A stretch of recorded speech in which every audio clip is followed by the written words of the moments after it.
हाय मित्रांनो, स्वागत आहे माझ्या चॅनलमध्ये. तर चला, मी चालले आत्ता संभावला शाळेत सोडाय. आज शनिवार आहे, लवकर शाळा आहे त्याची, कारण की आज शाळेत कार्यक्रम आहे म्हणून ट्युशन पण आज लवकर ठेवला. 9 वाजता ट्युशन ठेवला. 10:30चा ट्युशन असतो, पण आज 9 वाजता घेतलं आहे. आणि 11 ते 1 शाळा आहे. तर आज खूप गडबड झाली, त्याची पण झोप झाली नाही, त्याला पण लवकर उठावं लागलं. नाहीतर उठतो 8:30 वाजेपर्यंत, 8-8:30 वाजेपर्यंत. आणि प्रणवी बघू शकता, प्रणवी अगोदरच तयार झाली आहे, जाऊन बाहेर थांबली.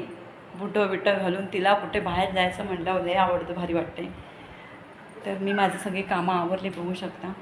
सगळं देवाची पूजा वगैरे सगळं, किचन सगळं आवरून क्लिअर आहे बघा. सगळं कामं झालेली आहेत माझी, कारण की बाहेरून आल्यावरती मला कामं करायला खूप कंटाळा येतो, त्यामुळे मी अगोदरच कामं करून घेत असते. थोडं पटपट आवरते, पण लवकर कामं आवरून घेते, नंतर लय कंटाळा येतो.